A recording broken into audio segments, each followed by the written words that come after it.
Hey guys, in this video I'll be explaining how George Seurat's painting makes us think we're seeing solid colors, but we're actually seeing a bunch of tiny dots. If you go close enough, you can obviously a bunch of tiny dots, but it works kind of in the same way TVs do.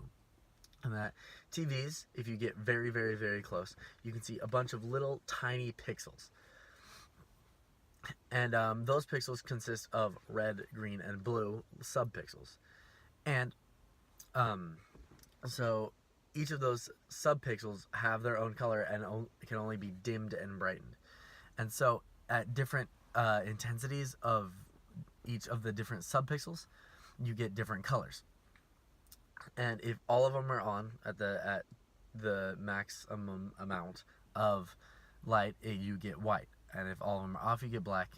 And you get different shades of colors varying on whether which pixel is on and which pixel is the brightest. So we see the same case kind of in George Seurat's painting, where the more of one color he used, the closer it is to that color. So we see in the grass of George Seurat's painting, it's not only green, but it's also blue and purple and orange and white and all these other colors. What George Seurat does in his painting technique that I've noticed by inspecting each of the colors is that he lays down the base color and then adds the secondary colors to make it have shading and make it get closer to the color that he actually wants. So in this lady's skirt, you can see that the skirt is pink, but to get the shading line through the skirt and the sides of the skirt, he adds blue and purple and a couple other colors to make the shape of the skirt and make it have shading.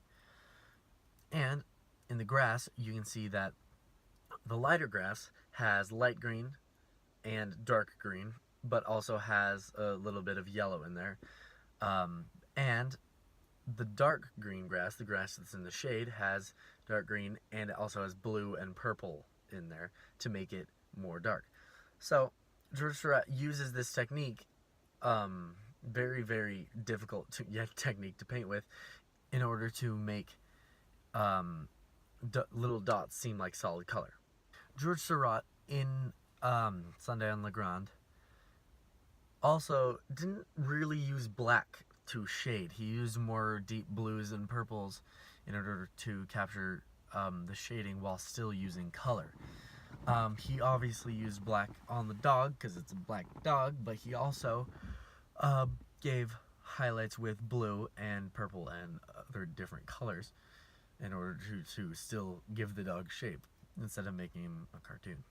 That is how George Seurat is able to trick our eyes into thinking that we're seeing one color, which in fact we actually see a bunch of different colors laid on top of each other in a very organized way.